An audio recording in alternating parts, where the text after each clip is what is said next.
Hello chess friends and welcome to another game analysis. We are in the round 9 of the Grand Chess Tour in Croatia, and this is the game between the Grandmaster Shakhriyar Mamedyarov and the Grandmaster Viswanathan Anand. Shakhriyar opens the game with a d4. Viswanathan played knight to f6. We have c4 and then e6, knight to f3, d5. After that, knight to c3 and then d capture on c4. So this is the queen's gambit accepted.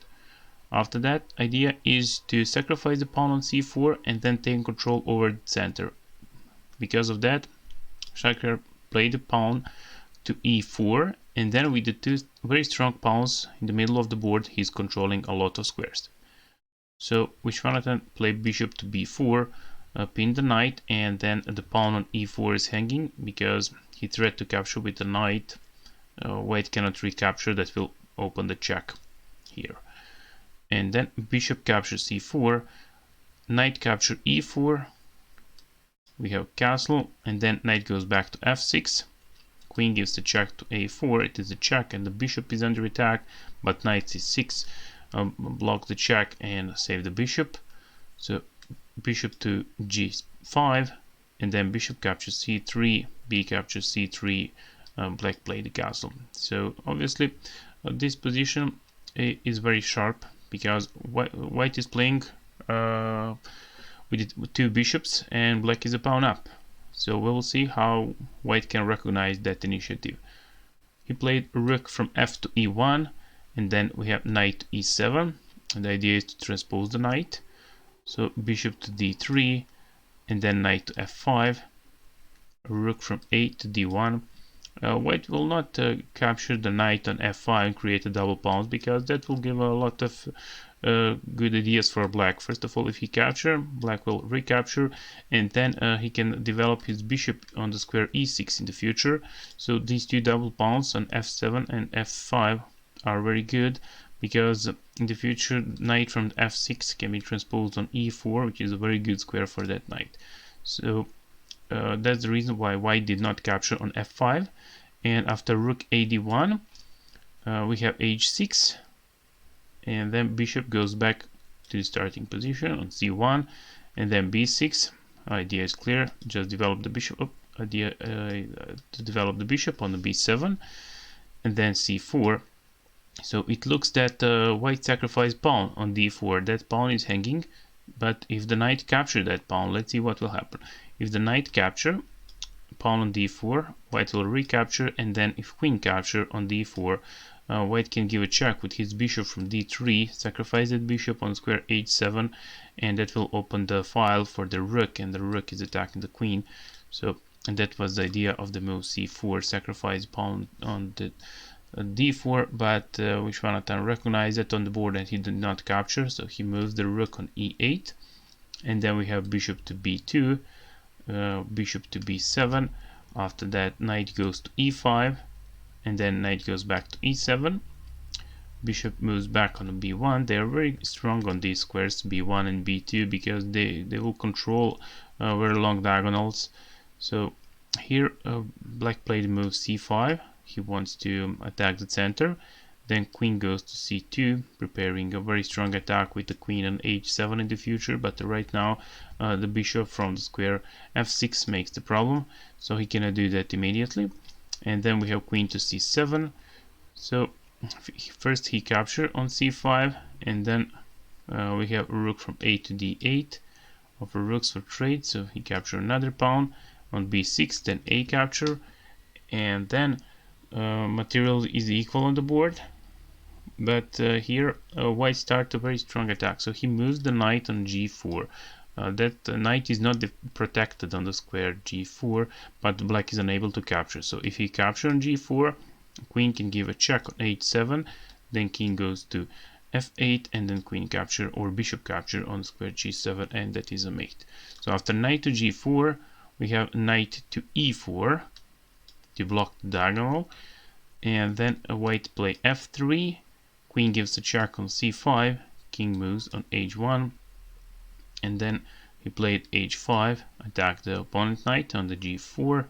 So here Shakhriyar moves the knight on h6, which is a check, so he will definitely capture on e4, but he thought that it is better to create a double pawns on h file and then capture the knight. Instead of that, he could also capture on e4 immediately, but black will capture on g4, and this position is not better than when black is playing with double pawns on h6 and h5. So let's see that. So he gives a check here on h6 and then pawn capture and then pawn capture here. So these two pawns are very bad on h5 and h6.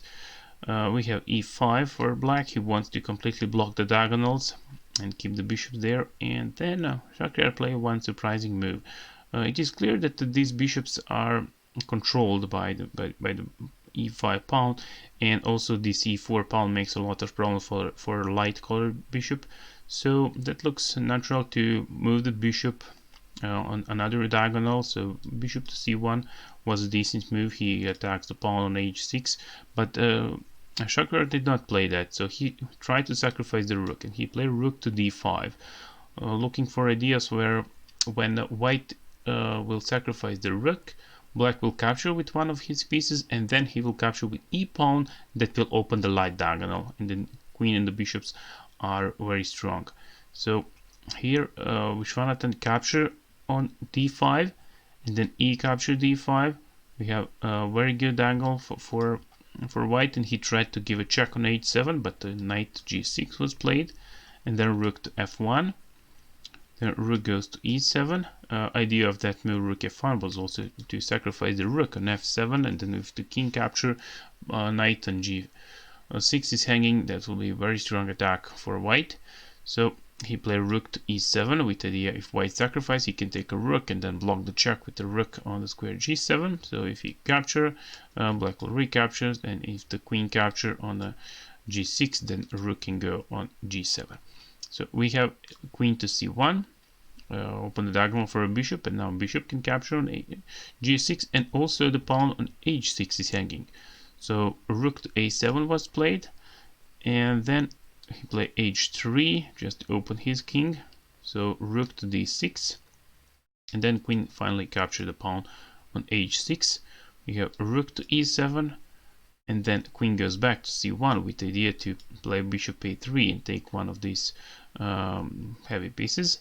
So b5 was played, and then bishop a3, b4, block the diagonal, bishop moves back on b2, and then we have rook to a6, rook moves to f5. His idea is of course to capture the pawn on h5, and then we have f6.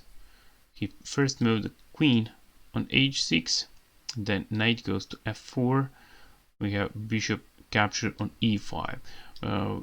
Very precise move, because black cannot capture with any of his pieces. If he capture with the pawn this way, then queen can capture the rook on h6. Also, if he capture with the rook, the same thing will happen. So there was a good move for a black that he missed. So we have the line with the queen on f2, and that will lead us to this line. So queen capture on f4, take a free piece. So queen e1 gives a check, and if king goes back on the square h2, then rook capture e5. It is almost forced. So rook capture f6, then rook recapture f6, and then queen also capture on f6 after h6. It is clear that this game will be finished with a draw, because black is controlling the situation on the board, and he tried to perpetual check with the queen g3, but that did not happen. And in this position, after bishop e5, then we have rook capture e5, and then rook capture e5, f capture on e5, so queen capture the rook on a6. We have the position with 2 pawns up for white.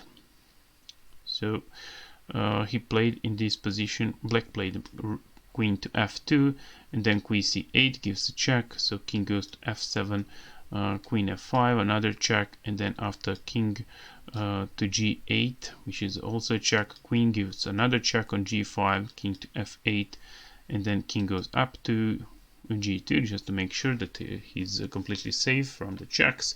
And after h6 and the move bishop to f5, Anand resigned the game because he cannot stop advance of the pawns on a d5 and the pawn c4. On the other side, he cannot do anything with his pieces on this side. If he tries something with the knight, he can easily lose the game. So for example, if you play this one, then he will lose his queen because the queen goes to f6, give a check to king.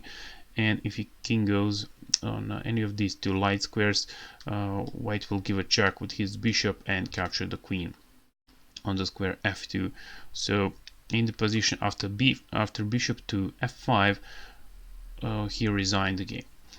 I hope that this game analysis was instructive for you. If that is true, please subscribe on this video, on this channel, and support my videos. And thank you for watching. I hope you enjoyed, and see you in the next game analysis. Bye bye.